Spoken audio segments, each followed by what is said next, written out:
The Life Cycle of the Average Star by Tara Lorenzini.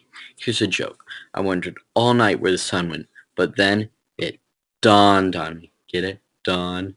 The first step in the life cycle of a star is the nebula, which is a cold, dusty cloud of hydrogen gas. If the cloud of gas is big enough, the cloud would compress under the force of gravity.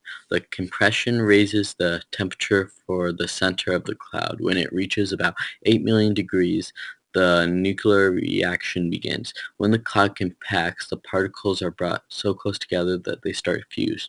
Hydrogen fuses together, transforming into helium, forming a star, which brings us on to the next stage, the sun.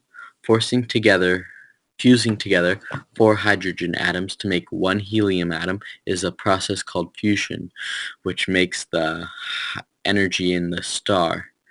The average-sized star will keep fusing hydrogen for around 10 billion years, but when the hydrogen atoms run out, the core will start to collapse.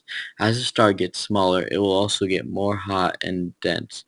When it gets hot and dense enough, you can use the helium atoms as the energy for fusion. When you fuse helium atoms, you can make oxygen and carbon. It will make the outer layers grow. It will continue to grow until you get a red giant. A red giant is a lot bigger than the sun, as you can see from the picture. When it becomes a red giant, the star's life starts to end. As the star grows, the outer regions will become cooler and the temperature of the surface will drop. The surface will turn red. It will take a shorter time to burn through its supply of helium than it took to burn through its supply of hydrogen. The planetary nebula is the next stage. It is when the outer layers of a star grow further away from the core and the gravity force of the star will get weaker and it will lose its grip on the outer atmosphere. When this happens, the red giant throws its nuclear material out into space and it forms a nebula around the star. There are 5 different types of nebula: dark nebula, planetary nebula, supernova, remnant, reflection nebula, and an emission nebula. Eventually, all of the star's outer atmosphere will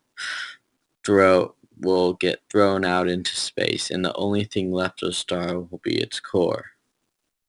The white dwarf, after the core is the next stage. After the core loses its mass and nuclear fuel, it will collapse in on itself because of gravity, but there is a process called electron degeneracy pressure that can save the star. This process is where tiny negatively charged atomic particles are being compressed, and when they are close enough together, they will be able to hold their star together.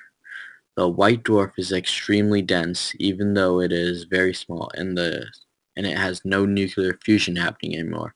The white dwarf will glow for billions of years as it slowly radiates energy off into space. The black dwarf, after a long time, the black dwarf will completely burn out, and it won't be able to be visible anymore, and it becomes a black dwarf.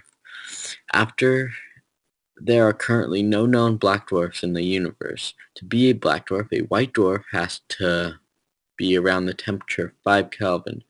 But since the life cycle of the black dwarf is theoretical, it is thought that the black dwarf will eventually and very slowly disintegrate off into space. An interesting fact is that the black dwarf has no heat, so that it is completely invisible. Thank you. These are my sources. Thank you for watching, and goodbye.